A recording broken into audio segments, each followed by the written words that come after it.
Donald Trump तो साहब पगला गए, ट्वीट पे ट्वीट पे ट्वीट, वॉर डांस भांगड़ा शुरू कर दिया कि हाँ देखो ईरान को मैं घुटनों पे ले आया हूँ, ईरान स्ट्रेट ऑफ हॉर्मुज खोल रहा है, सरेंडर डॉटेड लाइन पे। सर सरेंडर के लिए पहले आपको युद्ध जीतना होता है, घुटनों पे ला दिया, रो रहे हैं सर, रो रहे हैं, मैंने कराया। तबाही दुनिया के तबूत में आखिरी कील डले जा रहा है। अरे साहब बॉम्बिंग से आप हरा नहीं पाए, ना ब्लॉकेड चलेगा, बिकॉज उसके पहले एस्केलेशन हो जाएगी।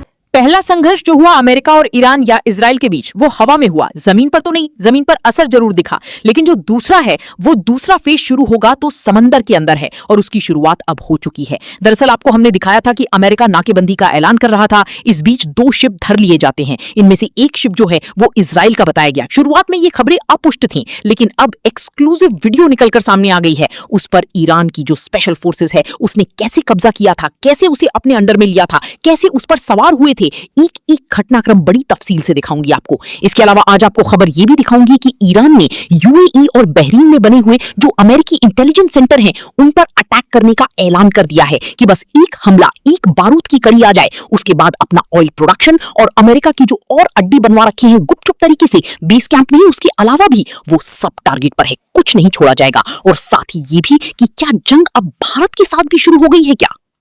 नमस्कार, मैं संस्कृति सेन और आप देख रहे हैं द नवजीवन न्यूज।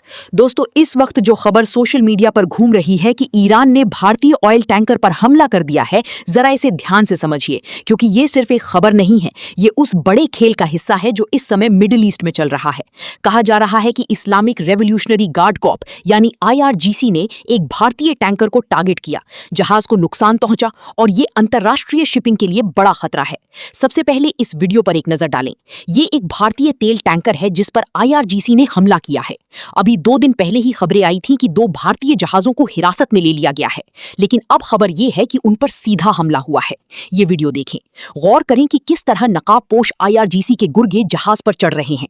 इसका कारण तो सामने नहीं आया कि ईरान ने अकेले भारत के साथ ऐसा क्यों किया, लेकिन ये भी खबर सामने आई कि UN ने भारत को चोरी छुपे इजराइल की मदद करने पर फटकार लगाई है। कहा है कि ये अंतरराष्ट्रीय कानून का उल्लंघन है। भारत ने इजराइल को हथियार पहुंचाए थे, ऐसा UN ने कहा है।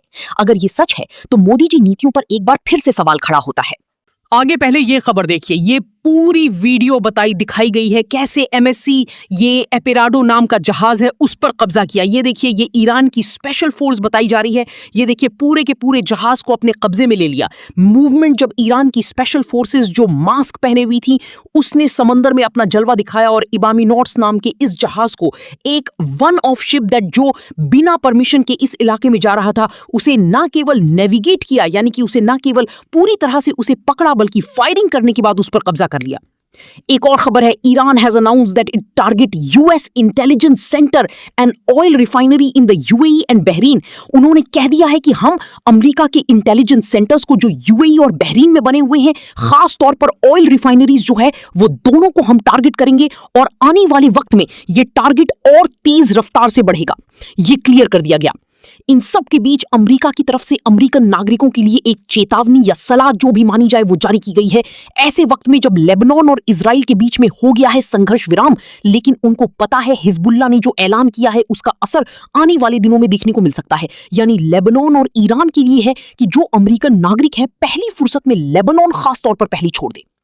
अब जरा इजरायली सैनिकों की हरकत करतूत भी देखिए।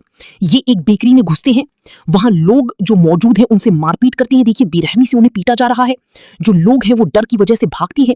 3 ये सैनिक घुसते हैं। अब देखिए कैसे अपनी जान बचाकर ये सारे के सारे वहां से भाग रहे हैं। इनके पीछे पीछे ये इजरायली सैनिक हैं, ये आते हैं, इनमें से एक को पकड़ लेते हैं। देखिए, पकड़ लिया और इसे बेरहमी से पीटते ही चला जाएगा। देखिए, ये स्थिति है। इनके साथ मारपीट, कुटाई, ये काम डेली का इजरायलियों ने किया है। वजह में करने की हिम्मत, हैसियत और औकात नहीं है, क्योंकि वहां हमास बैठा है। यहां पर वेस्ट बैंक में लगातार ऐसा ही किया जाता है। अब देखिए कैसे एक बार फिर जीदी बख्शी ने ट्रंप समर्थक सबको